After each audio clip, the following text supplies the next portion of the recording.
I think I just found the fastest way I've ever created Etsy designs. In fact, using this method, I could create 120 different designs in less than an hour. And the craziest part is it has nothing to do with finding the perfect font, finding the perfect graphics, or even needing to be super creative. Because the biggest thing holding most Etsy sellers back isn't necessarily their design skills. It's staring at a white blank design screen and wondering what they should make next. So today I'm going to show you exactly how I would build out an entire niche from scratch using Kittle. Now you can use different design softwares for this, but I will show you why Kittle is going to make this 10 times faster. So since it's June, let's say I want to get ready for the back to school season for teacher shirts. My goal today isn't to create just one design for the teacher niche. My goal is to create an entire line of products for the back to school teacher niche so I can actually build out the niche and really test what works and give myself the best shot at getting a lot of sales for the back to school season, which is a super profitable time of year every year on Etsy.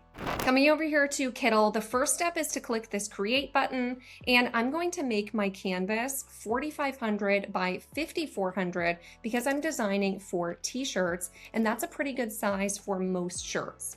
Step number one to this super simple method is to start with a super simple prompt, because we all know staring at a plain white screen like this can feel really overwhelming. So what I've been doing is clicking on the actual artboard and then now clicking on the AI button down here. I know I'm on the right one because it has the white box. Now I'm also going to make sure I'm selected on ChatGPT image 2 down here as the image model that I want making my design.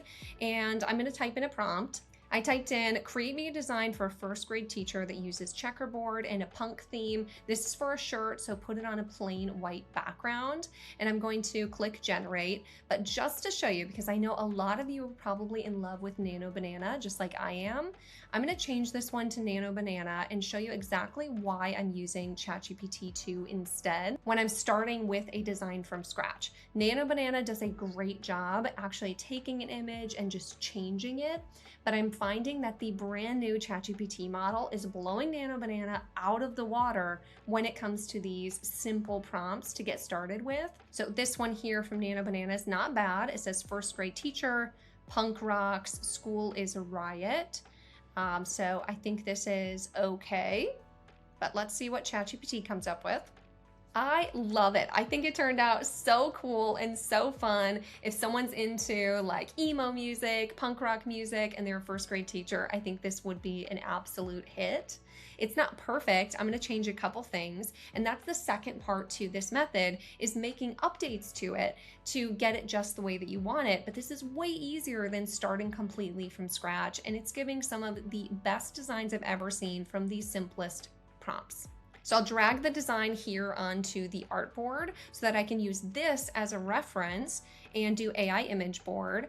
And I'm going to say, turn the skull into an apple, take away the safety pin, take away the spikes on the heart, and add a pencil. So I just want it to be a little bit more kid-friendly because I think the safety pin, the skull, and the spikes make it a little too punk rock. So let's make it a little bit more kid-friendly.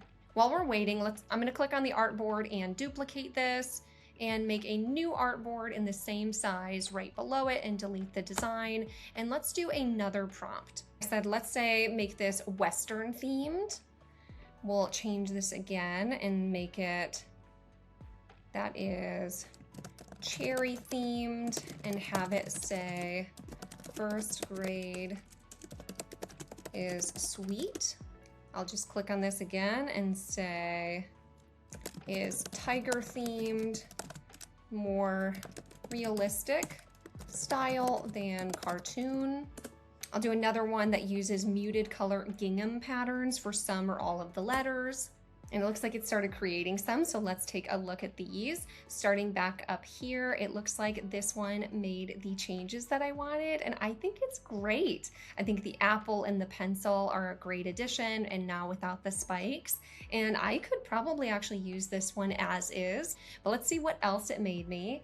So I've got this one here, first grade teacher in the Western style, and I think that one's really great. I might take away the kind of ropes and the like little horseshoe below it. But other than that, I think it's awesome.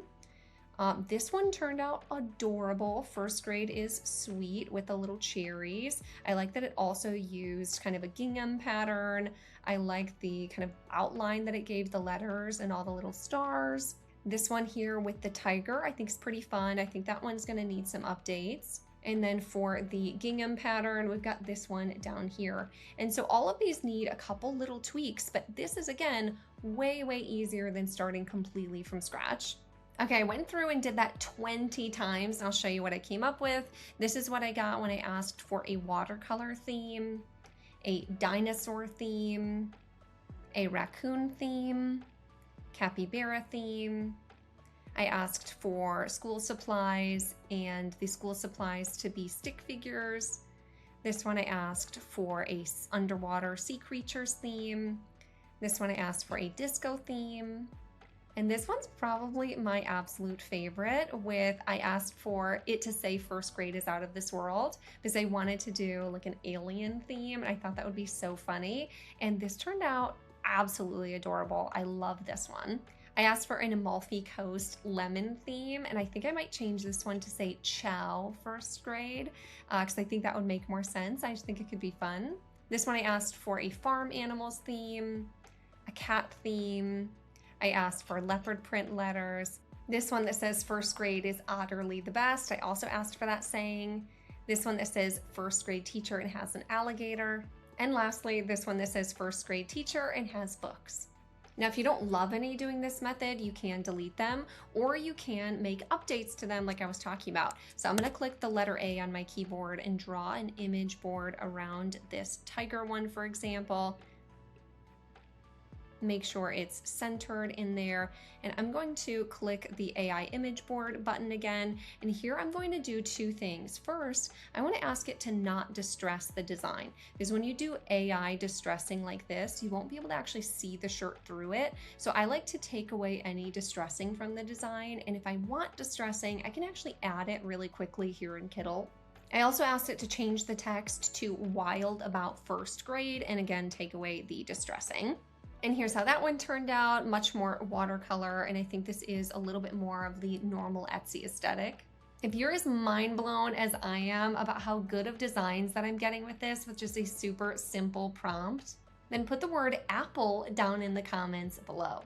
And before you ask, Cassie, where are you getting all these ideas for the themes? Are you just making these up? Because this is actually the most important part. The AI does a great job, but you don't want to just make anything. Ideally, you're making things based off of research. And this is where a lot of people get stuck. They'll fall into the trap of designing for something like first grade teacher. They'll scroll through the search results on Etsy, and then they'll feel like everything's been done before, but it really hasn't. You just are looking for inspiration in the wrong place. So for today's inspiration, the places that I looked were in other niches entirely. I looked at shirts on Etsy and just looked at best-selling shirts in general. And I found this shirt for a Father's Day otter themed design. And I saw a couple otters selling on other items on Etsy. And that's where I got the inspiration to make a teacher otter themed shirt, because I hadn't seen that done yet.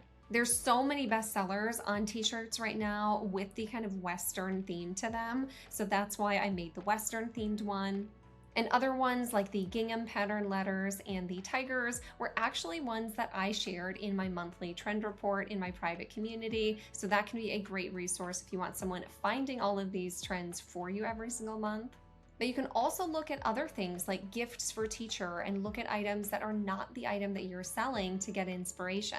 The goal isn't to copy. The goal is to collect great ideas from other places that are already proven and be the first one to apply them to your customer. One of my favorite things about this workflow is we're not uploading someone else's design as the inspiration image and asking AI to make tiny changes and posting something for the same niche. And now comes the really fun part, which is scaling. Hopefully you end up with 20 amazing designs that you love after making some different updates. Here I picked my favorite 10 for this example. And when you're working in a niche like this, where you can scale the design out to other grades, that's where this gets very powerful. So what I did was I added an artboard behind this by clicking the letter A and dragging it behind the design. And then I'm just gonna click the AI image board button by clicking the purple dot on the right of my image. Then I'll just type in a prompt like change this to say second grade teacher. And I'll go through and do that for all of them. Then we'll come back and do the exact same thing, but for third grade.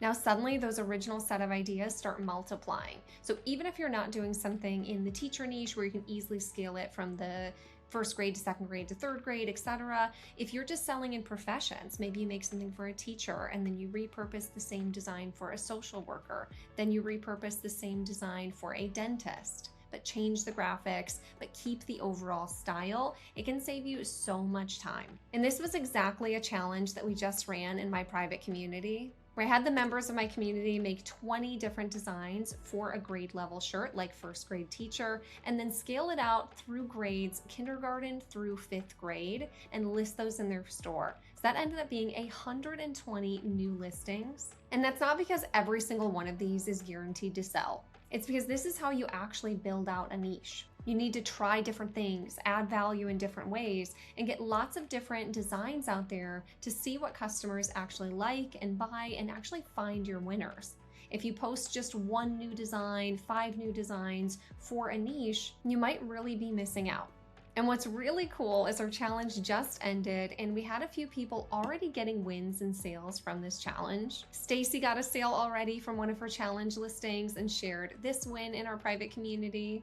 And Sharon actually got 2 orders, one for 3 shirts and one for 8 shirts. Because that is one of the best things about these teacher shirts is even if it just says first grade teacher, it actually is a group matching set because teachers every single year buy new sets for the entire first grade team, second grade team, for all of the teachers to match. And so you're not going to get just one sale from these. You could get 5, 10, even 15 sales all in one listing. And I do have my community linked down below, or you can comment the word community if you'd want to check it out and get the monthly trend reports and be a part of one of our future challenges. But it looks like all of our designs have been made. So now I'm going to come back and take a look through these and make sure everything's spelled right, everything looks the way that I want. The next step is you need to upscale the designs. No AI designs can be posted and printed without being upscaled to be a higher quality. Then you'll need to remove the background, download them, and upload them to Printify. Any of the images that were made on these AI boards, you'll need to click the 3 dots here and say upscale. I moved all 30 of the upscaled images next to each other here, and then I can click this remove background button to do that all at once in bulk. And then last step, you'll just select all of them again, and then you can click this quick export, make sure it's a PNG file, and click export. Now the designs are ready to be uploaded to Printify. So I think the biggest takeaway from today's video is the people who get sales, like the people who got sales from the teacher challenge I was talking about, they didn't know exactly which designs were going to work. They didn't have some crystal ball. They just added value and built out a niche. They tried different things and they got listings up in their store. And again, I think that's what this workflow does really well. It helps you stop waiting for the perfect idea and start creating enough opportunities for Etsy to help you find your winners. So for me, the process looks something like this. I pick a niche, I go collect ingredients or different trends and ideas that I can combine with that niche. I generate initial idea designs using really simple prompts. I edit and improve them, and then I scale them out as much as I can. Now that's an actual business strategy. And so if you've ever sat down and just stared at a white blank screen, wondering what to make, or spent an hour on a design and not liked it, then I hope that you'll try this method of just starting with these really simple prompts and editing and updating them from there, and just get the wheels going. Now go build your next 20 listings, and I'll see you in the next one.